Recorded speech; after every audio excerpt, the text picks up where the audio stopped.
Coffee's hot. Warning. The following content may contain elements that are not suitable for some audiences. Viewer discretion is advised. All right, so here we are today, Mr. Richard Abar of the Kendrick team. What's up, Chris? I'm hanging in there, man. Good morning, buddy. Good morning. So we'll start off with some easy questions today, stuff you definitely know the answer to. Tell me. Easy. Send them. How'd you get into real estate? Got into real estate, purchased my first home in 2012. Well, actually, second property in 2012. Had a great experience with the agent that kind of sold me the home and enjoyed the process a little bit. And as I was watching him do the process with me in the home buying process, I don't know, I was really intrigued and kind of just started picking at it, learning a little bit more. I felt like it was a skill I had and it was something I can do. And yeah, he ended up being kind of like a mentor to me after a while. Shout out Dean Gonzalez, but ended up being kind of like a mentor to me. And yeah, man, just enjoyed it. Thought it was interesting. Wanted to give it a shot, and here we are today. That's awesome. So you buy your first house. You see what the buyer's agent is doing for you. Dean Gonzalez ends up becoming a mentor of yours. When you were watching him do it, were you like, man, this is something that I could do as good as this guy? Or did you see it and you were like, I think I could improve upon this experience for a buyer. Like, I think I could really do this well. I think my experience with him was a great experience. So I think for me, he did a great job. Obviously everyone has different skills when it comes to handling customers and, how you service your customers. I think for me, coming from the background of working at Mercedes-Benz for so long, I think I had a little bit more of I would say probably, an experience of like being able to provide value to the customer, just because Mercedes-Benz always taught us about red carpet experiences and how everyone should be treated the same no matter what the purchase was. But overall, man, they did an amazing job. He had a team at the time and they did great. They handled us great. And, we just realized, hey, real estate is not sales as it's pitched to be sales. It wasn't sales. It's more of service. Correct. It is completely service. It's a service. I love that. I want to come back to the red carpet service thing and the experience with Mercedes-Benz, because that's an incredible experience for anyone in any field to have, but particularly going into real estate. But since we were just talking about it, I got to ask the question. Were you the pain in the butt customer for Dean, or were you the nice customer? No, I was the nice customer.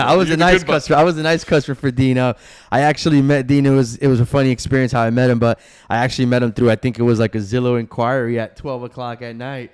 And the Premier Agent, you clicked the button. I clicked the button, man, and he sent the message and he said, "Hey, if I'm not technically allowed to call you at this time, but if you give me the okay, I'll make the call." And I was like, "Man, this guy's calling me at 12 o'clock at night. I like this guy." That's your style. That's midnight calls. This my guy. Yeah, that's your style. But that's a great question, man. That's a great question. How about you, Chris? How'd you get into the real estate industry?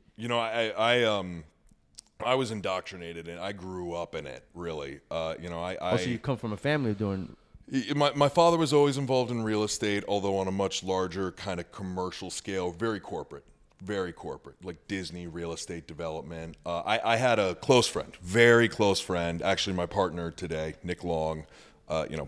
I was the best man at his wedding. He was the best man at my wedding. I think I know Nick. I follow him on Instagram or something. Yeah. I mean, he's been in Orlando doing it longer than I have, and probably better than I have too, quite honestly. But that's okay. We do our own things, right? We're yin and yang. That's what every good partnership we all have their own skill. Yeah, correct. But I mean, I grew up in every day after school in Nick's house. Weekends, if we weren't at my house, we'd be at his. And his father, Doug Long, was like the OG, the godfather of like Orlando mortgage banking. Started a company here, Pinnacle, literally one-man shop. Started as a brokerage, turned it into an actual mortgage banker. Grew it to a nationwide company. Him and his partner. Retail branches in every single state, wholesale, correspondent, retail. So I was always exposed to seeing Doug and what he did in mortgage. And Doug's the kind of guy that work never turns off, like even in the evenings on the weekends, he's grilling us. Hey boys, what do you want to do when you grow up? How are you going to do it? You want a nice house someday? You want nice cars someday? You want your kids to go to a private school? How are you going to do that? Let's talk about it. What's it look like for college? What are you studying? What are you going to do after that? So it was nonstop. Every conversation with Doug Long is an interview about your future. That's awesome. But good mentorship. But that's how this industry is. Correct. What you put in is what you get out. So 100%. If you want to be great, you got to put in the hard work. And to your point, with Dean, so much of this industry is about mentorship, aligning with the right group, experience. There's only so much you can learn about a residential real estate transaction in your pre-licensure class, in your continuing education, in a book. So much of it is exposure to deals and really kind of your core network of experience. Yeah, you got to get on the battlefield. Yeah, You learn your experience when you're out in the battlefield. So yeah, 100%. Yeah. 100%. Coffee's hot. Coffee's burning hot. Gotcha. So, transitioning that into kind of, I think another really important question is markets are ever shifting, right? Markets are ever shifting. There's only so much we can do to stay on top of it. What do you do in your business, in your world, to stay on top of what's changing in the market, how you react to it, how it changes your business practice? I think for me personally, it comes down to consistency. I think a lot of times people try to reinvent the wheel, market shifts, and I think people panic or things slow down a little bit and people panic, and then they feel like, well, the things that I was doing before no longer work for me. And obviously, this industry, it's like a roller coaster, right? You got the highs, you got the lows, we got the busy, we got the really busy seasons, and then we got the times that it gets slower. And I just think just sticking to your guns. What worked for you is what you should stick to, and if like for me personally, I have, I do follow-up calls, touch my database, open houses. Those are key aspects for me on how to get more business and community events that we do throughout the team, throughout Lake Nona. But just staying consistent in doing those things and just knowing like, hey, it's not going to stay hot all the time. Yeah. However, but if you continue to do what you're supposed to be doing, it'll come back around. We just hit a little wall where we kind of got slow for a little bit. And then now we're over here picking back up all over again. At first we were like, well, is it the rates? Is it the market? Is it the holidays? Is it the time of the year? Is it because school started? You start to factor all those things and you start to panic and you don't know what's going to happen or how it's going to happen. But we've been staying consistent and we were like, look, you know what? We're just going to keep doing what we do every day and just focus on the actions and the plans that we do, and things will play out fine. And that's exactly what's starting to happen again. Picking back up. I love that. And now you are very fortunate because, within your particular business, within the Kendrick team, the Richard Abar business that is real estate is not a lead-driven business model. You don't have Zillow, Realtor. No. You're not buying leads. No. You're doing all the old school activities like you just mentioned. Yeah, this is all organic. This is all organic. No automations, no automated messages, no, I'm a firm believer. I believe people know what's automated. I believe they know.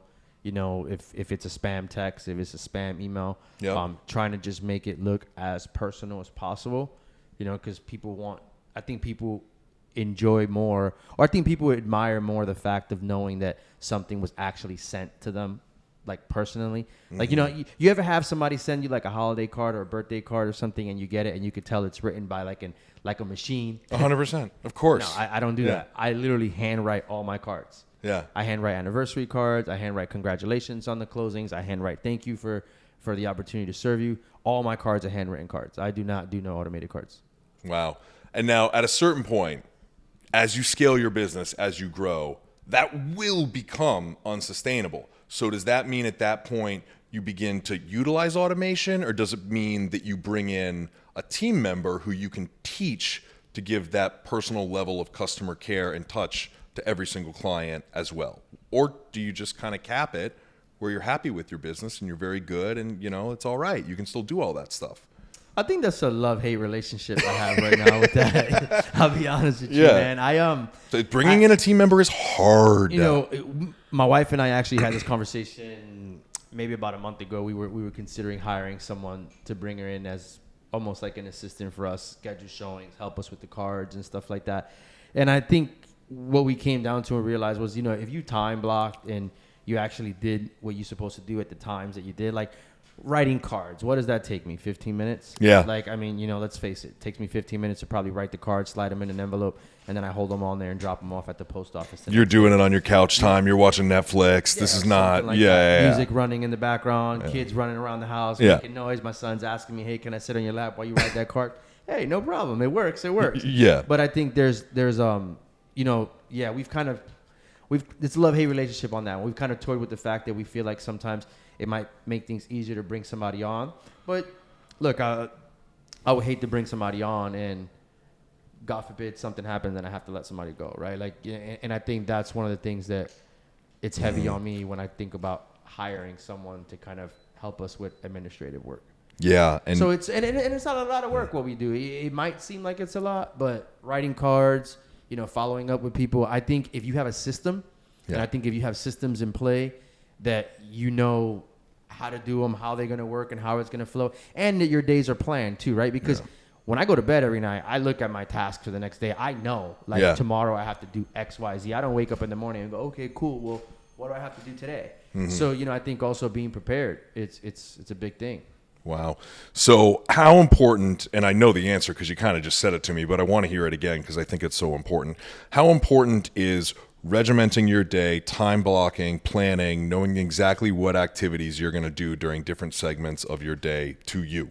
Very important. I came from a meeting yesterday, and I was asked in this meeting yesterday, I said, hey, they asked me, hey, can you, I was meeting with a financial advisor. Financial advisor says, hey, look, we want to have a follow-up meeting on Friday with you.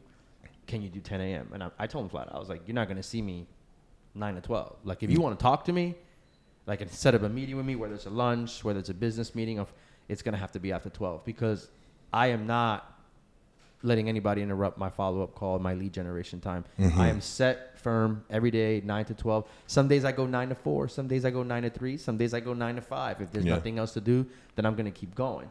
But no matter what, I'm devoted and I'm dedicated to my 9 to 12, and you're not going to get me to do anything else. Man, I love that. That's super important for your business. See, I know you and your team, you guys have a big staff, a great staff too, great admins. How does that work for you guys? Do you guys feel like having the support of having the admins and bringing the people on give you guys more leverage and more free time to go out and get more business? Or it's interesting. That's a great question for you, right? You asked me, hey, Richard, do you think about hiring somebody? So I want to hear from you. How does that work? You having the staff? So, there's two parts to that, right? Having a bigger staff is a very, very, very thoughtful process, right? It can't be done hastily, and it's all about identifying the right person for the job. Good coffee. Yeah, I know. It's all about having the right person for the role. And in mortgage, with the process of a mortgage, from taking the initial application to, you get a contract, you're apping the loan, you're structuring the loan, you're locking a rate, you're disclosing it.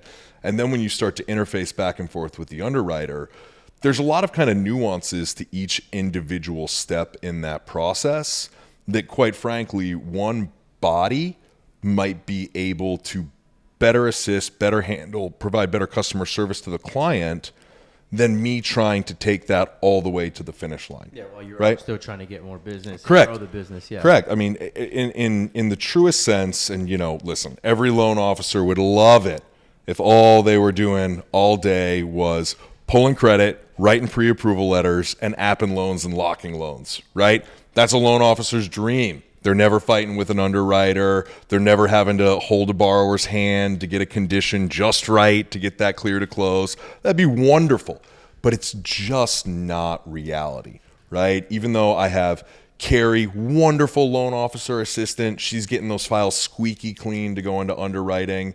I've got Katie on the back end. She's wonderful at getting those conditions cleaned up, getting it back in for a clear to close. Things come up.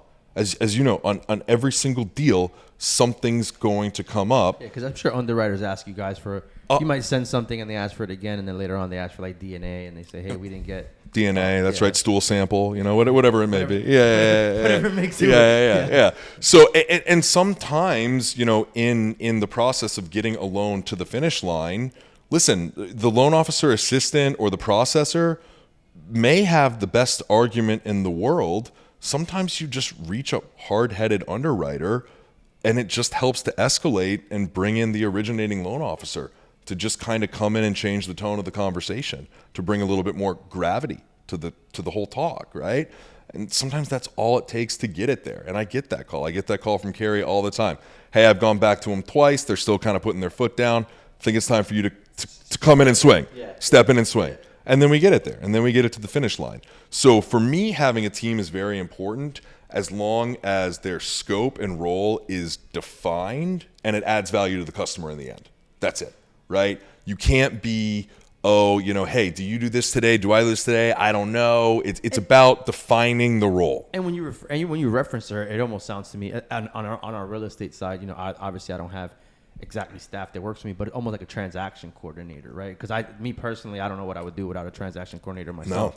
No. If you're a real estate agent and if you're watching this and you're a real estate agent, you don't have a transaction coordinator, you need to get yourself a transaction coordinator. Correct. But yeah, it's one of those things. I guess she's kind of more like your transaction coordinator to say, right? Well, I have a transaction coordinator too. Oh, so you have that also. Yeah, and really what the transaction coordinator comes to in the mortgage world is communication, right? Because and that's what is, I think, the most important part of the mortgage process is the communication with the customer, because that's what they remember at the end of the day, right? Their loan's going to close. Barring some unforeseen disaster, we're going to get their loan closed. They oftentimes are not even exposed to what we're doing on behind the scenes to get it there. What they remember at the end of the mortgage process is if it took them 36 hours to get in touch with someone on their lending team every time they wanted an answer to a question, right? Yeah. Correct. And I'm out meeting with realtors. I'm out pre-approving new buyers. I'm out doing all these things. So if when they send an email or they make a phone call, if there is just a human body that answers that call and says, hey, Mr. and Mrs. Abar, oh yes, I understand you want to learn a little bit more about this disclosure. Oh yeah, I understand you want to talk a little bit more about the appraisal process. Don't worry, I'm going to get this message to Chris. He's going to call you between 11 and noon or 4 to 5 today. That's his call block time. Don't worry, he's going to get back in touch with you and get you that answer. What that does for the whole customer service process and to like their recollection, their memory of the transaction is paramount, right? Because what are we all in this for? Referrals. We are in this to provide incredible customer service, get people in the homes, and by doing that, do it at such a level that they recommend us to their family and friends. And that's it, man. When they think about, oh, this person's buying a home, man, they need to work with Richard and Chris. That was awesome. Yeah, because as you mentioned a second ago, when the transaction is over, what people mostly remember is how was the communication. If you're texting back 24 hours later, if you're calling back 48 hours later, if they haven't to leave you multiple voicemails. Unfortunately, we live in a world where everybody wants answers now, right? Mm-hmm. That's what technology has created, right? Access to anything in the palm of your hands, to getting answers to things immediately. And I think that's almost what people kind of expect when it comes to communication, Correct. So yeah, I think communication is the biggest part of the transaction, if any. That's exactly, to me, the most important part of the transaction, and that's what makes the client happy. That is what makes the client happy. And you good said news, bad news, doesn't matter what it is. Doesn't matter. Yeah, and that's also what makes the listing agent happy. That's also what makes the buyer's agent transaction coordinator happy. It's funny. I part of my listing presentations, when I walk into a listing, and the people ask me, whether they're interviewing other agents or not, and they mention about getting their home sold. My answer is the same thing. I say any agent that walks into your house and guarantees you a sale is lying to you. And I said, I can never guarantee you a sale, but what I can guarantee you is communication. Yeah, 100%. And that's true. And to your point earlier, in this current world that we live in of, hey, I want answers right now, they do want answers, but what I have found is adequate. If a person answers their call and just says, hey, I heard your question. I hear you reaching out. I'm not the person to answer it, but I'm going to find the right person for you, and they're going to get back in touch with you with the answer during this time frame. That makes someone happy, right? Mm-hmm. That they're happy 100%. To move forward. Yeah, absolutely. Yeah. Richard, we're in a hard market today. It's a difficult market, yes, right? Very different. We got high interest rates. We got people that are hesitant to list their house because they don't know where they're going to go, and they don't know how much their payment's going to be because they're so afraid of these interest rates. We got buyers that need to buy houses, but there's no inventory because of the stuff we just talked about. What are the objections you're hearing from, let's start with buyers. What are the objections that you're hearing from buyers today about why they're maybe not ready to go out and start looking at houses with you? Well, when it comes to buyers, I think a lot of people got spoiled probably with the way rates were the last couple of years. I like to call them 100%. COVID rates. I call them COVID rates. That's the nickname I have for them. Makes sense. But I think people saw COVID rates and people tend to forget. And I think they tend to forget that when I bought my house, I live in Lake Nona. When I bought my house in 2018, my rate was 4.75, and that was a great rate, right? Yeah. And I think when people start to see 2s and 3s, now they see, 5, 6, 7s, and they freak out and they're like, that's a lot, and in all reality is, are the rates a little bit higher? Yeah.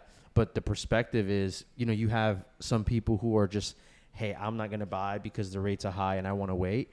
And then you have the people who were trying to buy when the rates were low and went through the pain and saw what it was like when they saw a house they absolutely loved, and the listing agent was like, hey, Yeah, there's only 40 offers. Yeah, it's only 40 offers, and it's due. Your highest and best is due by today at 12, but it's 11:30. By the way, don't even come at me unless you're going to waive appraisal. Yeah. No inspection, no appraisal, Yeah. no loan contingencies. Yeah, just same as cash offers, right? Yeah. And I think the people that witnessed that and went through the experience of it know it, and I don't think they want to go through it again. Yeah. And so you have two different buyers out here right now, right? So let me just break it down that way. It's a little bit simpler. You have two different buyers right now. You have the buyer who wants to wait for the rates to come down because they feel like rates are too high and they don't want to buy.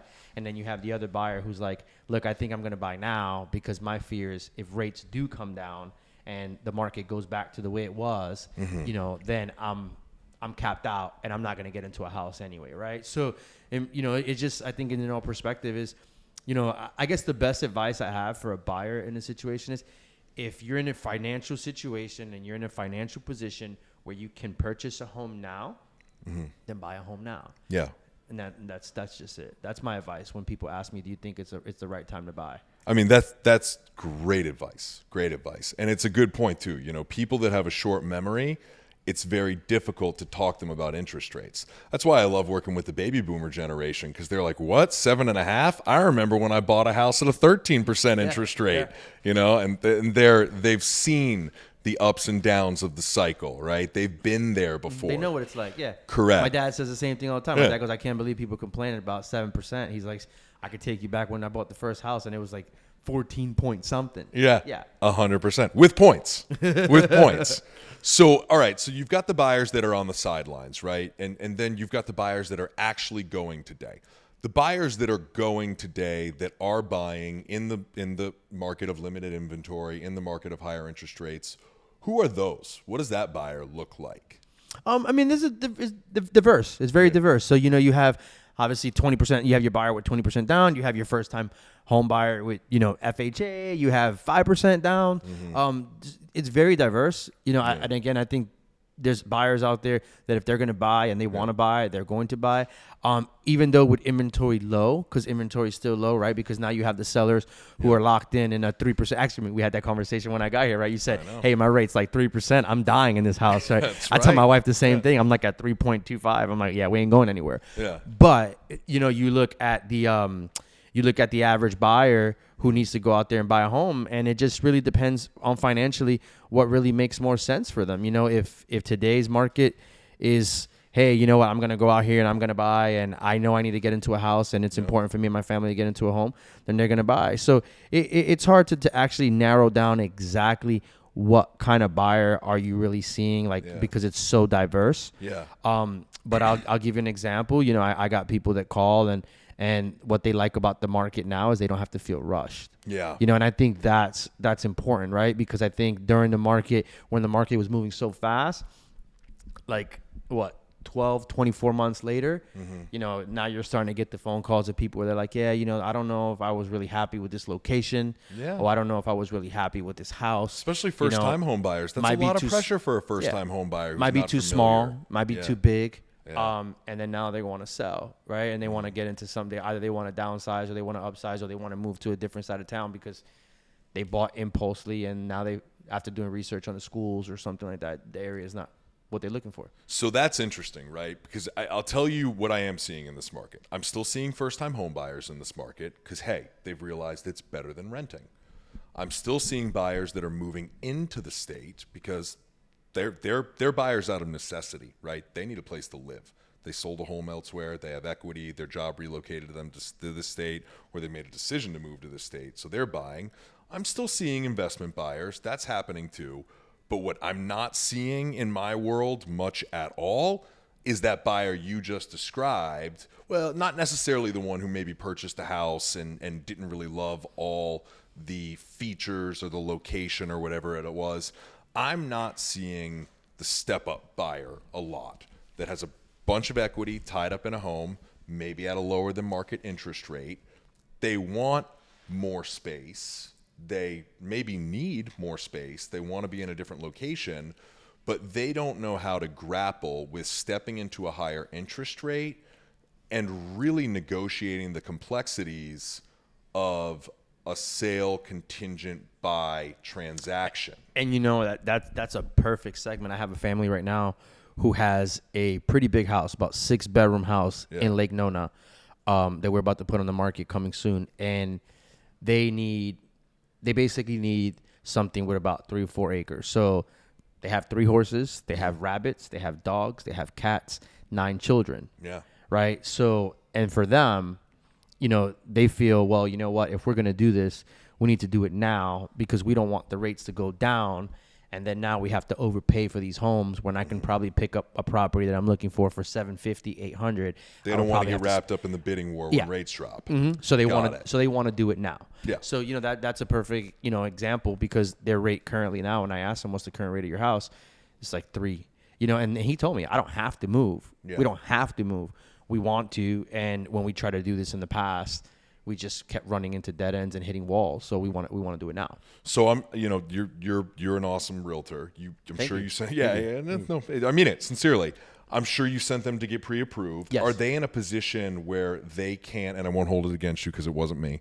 But are they in a position where they can purchase without having to sell that other home? No. They have to sell that. They have to sell that home to buy a home. And we found the house, put an offer on the house with a sale at home contingency. Okay. And so you're using home sale contingencies. Oh yeah, that's your biggest tool right now. Yeah, in their situation we have to because we have to sell for them to buy.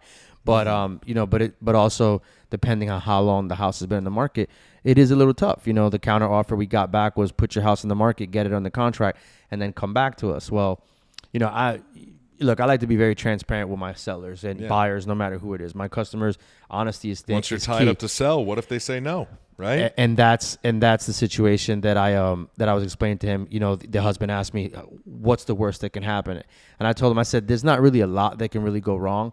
The biggest concern I have is the age of the house. And if you do a home inspection in this house, and this house tanks, and it has tons of problems, and I have your house in the contract." You're forced to move forward on that house. You got 9 children. You're not, you can't go stay at an Airbnb or go say, hey, let's look for another house. What you're looking for, 3-4 acres, St. Cloud, big house with enough room for you and your family. It's unique, right? So, very unique. So those are the obstacles that you run into with the sale of home contingencies, so yeah. Yeah. Are you seeing any of that exact same client, equity tied up in a previous home, making the purchase of the next, but you're running into problems getting offers accepted with home sale contingencies? Are you seeing any of your sellers/buyers utilizing home equity lines of credit, anything to pull just enough cash out of that existing home to maybe put a smaller down payment to get the deal done on the new house, then perhaps paying that loan down once they sell? No, I haven't seen that, but I'm glad you brought that up because you being a loan officer, maybe you could explain. Maybe you could explain a little bit of that to me, and maybe it's something tool that we can use down the road. So I'm seeing a lot of it. I'm seeing a lot of it because as you know, home equity lines of credit, they can be drawn down on. You can pay them off when the home sells. It's not like doing a full cash out refinance, right? Now, are you going to get all the equity out so you can put that massive down payment down on the next house? No, you're definitely not. But you can put enough down to qualify for the next mortgage, get into the payment, and then when you do sell the home, you can always recast your mortgage, right? Much less expensive than a full-blown refinance. What does a recast mortgage look like, Chris? So it's not a full refinance, right? Which means there is no payoff of the previous loan. There is no new note. All it does is it recasts the payment of your mortgage based upon a lower principal amount. So you sell your last house, you clear $200,000 out, you pay it down, right? So at that lower principal balance, it changes the entire amortization of your loan, right? And amortization just means every month a little bit's going towards principal.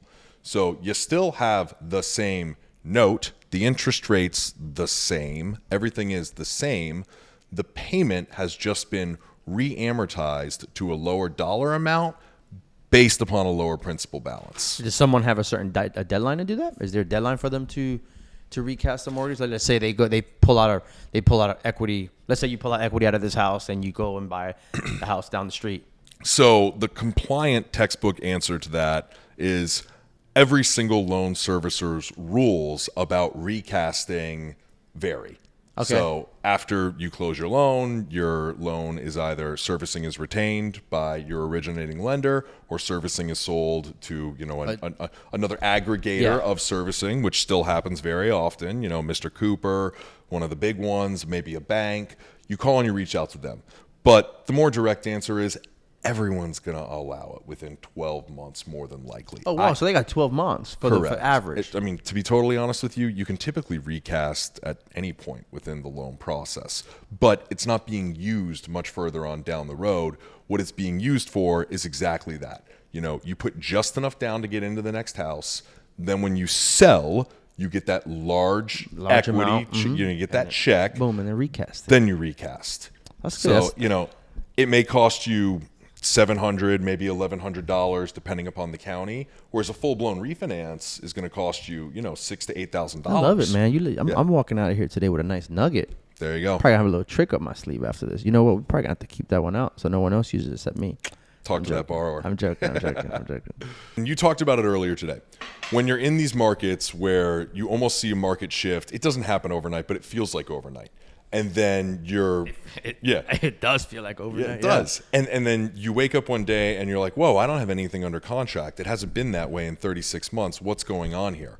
So you're talking about mindset, but you're also talking about work-life balance, right?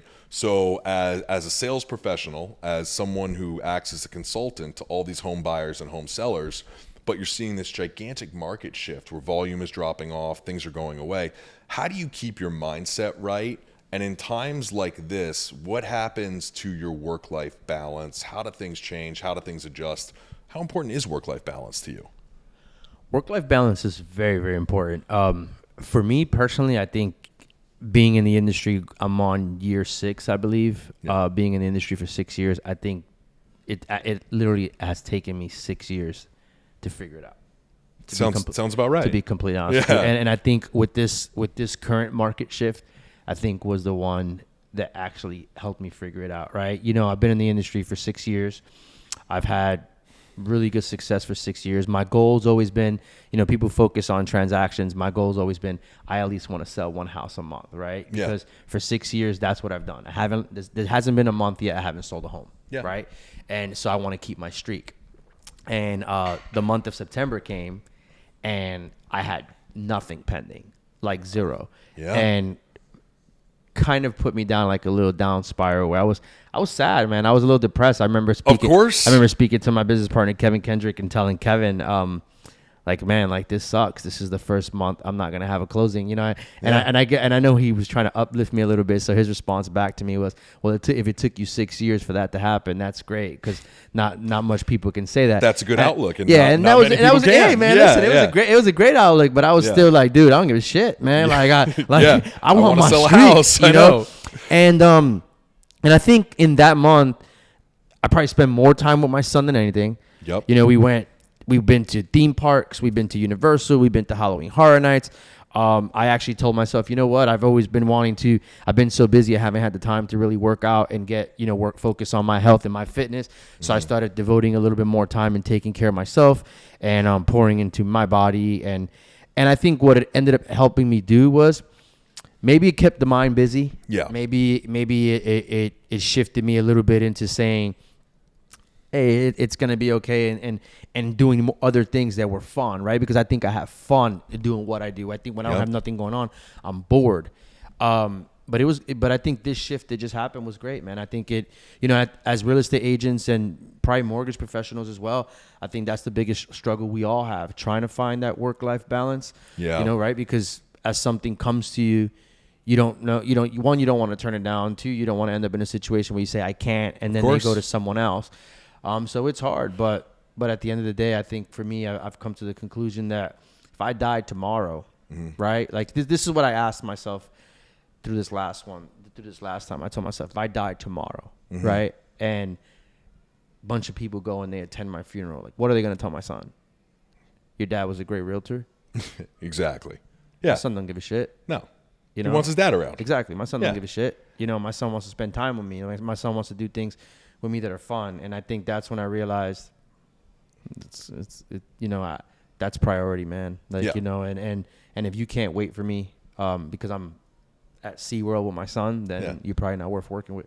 And that's exactly right. And look, not everyone's going to wait for you, but that client that's not able to wait, an hour, for me, it's kids' bedtime. That's the big one. I go dark every Oh, yeah, I evening know. for 2 hours. I know. Hey, Chris. Hey, Yeah. I'm putting the kids to bed. Yeah, and look, I'll call you back at 7:30, 8 o'clock. I absolutely will. I just go dark for 2 hours. And if someone can't wait for 30 minutes, is that the individual that you want to be wrapping yourself up in a transaction with for the next 30, 45 days? I love the I client. don't know. I love the clients. I love the clients. The one they'll text you on a Sunday and say, "Hey, I have a question for you. I know it's a Sunday. Please don't answer today. Spend time with your friend." I love those people. And you know what? They end up getting the answer. I answer back to them just because they're so courteous that they tell me not to answer. That I feel like, no, you know what? Now I want to answer you. Maybe that's the strategy, Chris. I don't know. That could be the strategy. And let me tell him not to answer so he can answer. It is difficult. And you mentioned it took you 6 years to figure it out, which is strange because, well, it's not strange. It's accurate. And that's the funny thing about our industry. And it's somewhat of a dysfunctional statement to make, but I'll say it anyways. I always tell the young loan officers that are starting out that work-life balance is unfortunately a luxury that you earn in what we do. That's a great way to put it. Because you don't really get it in your first 2 years. Especially if you want to be, you can get it. Yeah. You get it. But your trajectory is going to be all messed up. Yeah, it's going to take you too long to get to where you want to be. Correct. You're going to feel like you're not getting any traction. You're not going anywhere. Correct. Like, yeah, I told myself from the very beginning, I knew, look, I said it like this. I said, I probably have till my son turns about anywhere between 6 to 8 years old to get my business where I need to get it to be so that I can spend more time with him in the time in his life where he's going to remember me being around the most, So, I'm grateful, man, and I'm blessed that that's exactly how he turned 7 in July. Yeah. And that's where we at today. And But what did you do? You put your nose down for a couple years. You grinded. Things were out of balance, and that time out of balance. Correct. But that time out of balance. Yeah. I missed out on a lot. I wasn't around. It's me and my wife used to have these conversations, and when I sit back and I think about it, any events that she used to attend, anywhere that she used to go, it was just always them too. Yeah. I was never there. I was either hosting an open house or showing homes or servicing a customer or doing a community event or something like that. Yeah. But it's the way our industry works. Now it's a little bit different. I do an open house now, and he says to me, "Hey, Daddy, can I go work with you?" It's pretty cool. I make him greet people at the door. I have him putting out signs for the yard. Oh my God! You got your sign guy? Yeah, you got your free sign guy? I got a sign guy now. I love it. Just pull up and go, "Hey, put a sign on that corner right there. Jump out the car." And That's he does perfect. it. Yeah, he wants to get paid after, but it's fine. It's okay. You get $20. Yeah, correct. He's happy. He's your kid. We can break labor laws. Yeah. I love it, man. That's awesome. That's a great question, man. That's an awesome question. And the fact that you're taking this downtime to focus more on your family, on your health, it's great. Because when this market turns, we're all going to get kicked in the face. Oh, yeah. Right? And that's something I'm trying to tell, especially with interest rates the way they are today, and with no real end in sight in 2023 with what's going on with interest rates. I'm telling all the loan officers that are either on our team or even any other one that I'm talking to, every loan you're doing today is 2, maybe 3 loans, depending upon how many times that borrower refinances. So take the free time you've got today, spend it with your family, focus on your health, start a hobby you haven't been able to focus on for the past 3 years because we've been grinding so hard. Because when this market turns, it's going to be insanity, particularly for loan officers. Yeah, you're going to be chained to your desk. Yeah, my hobby's my garage, man. You got to see how nice that thing looks right now. My wife's like, "How'd you get this thing all done?" I was like, "Girl, I got time." I've seen the air conditioning. I've seen the YouTube videos. It looks good. Yeah, man. So that's a really good topic, and I think that's really good advice to anyone, whether you've been in the industry for a while or you new. I think for the newer agents and probably loan officers as well, especially coming into the market with this rate, with the way it is with rates and stuff like that, they might feel a little discouraged. I can't even keep up with the numbers, but you see Aura start reporting like how many people are not renewing their licenses and people are dropping out, and I think it's happening more than probably is projected or seen, just because people just feel like, hey, the real estate is not the way it was the last 2 years. I mean, it was It was easy the last 2 years. Anyone could have done it, man. You put a sign in front of the house. You didn't even have to put the sign in front of the house. Actually, like you put the listing up, and by the time, hey, I told my neighbor that I was selling my house, and my neighbor's daughter's friend wants to buy a house. They're moving to Florida. Yeah, and they just said that they'll make an offer $50,000 over asking price if I don't put it on the market. Yeah. Easy, done, said and done. Yeah. I love it, man. Well, look, I think we spent about 45 minutes chatting here today. Yeah. I appreciate you coming over. I appreciate you having me, man. Having some time to chat. This was you got fun. a busy day. You got to get on with it. Yeah, a little bit. Yeah, it's picking back up, man. So we got some showings, got some things going on. So, yeah, not complaining. Get on with your day, brother. Yeah, Thanks for thank coming you for out. having me, man.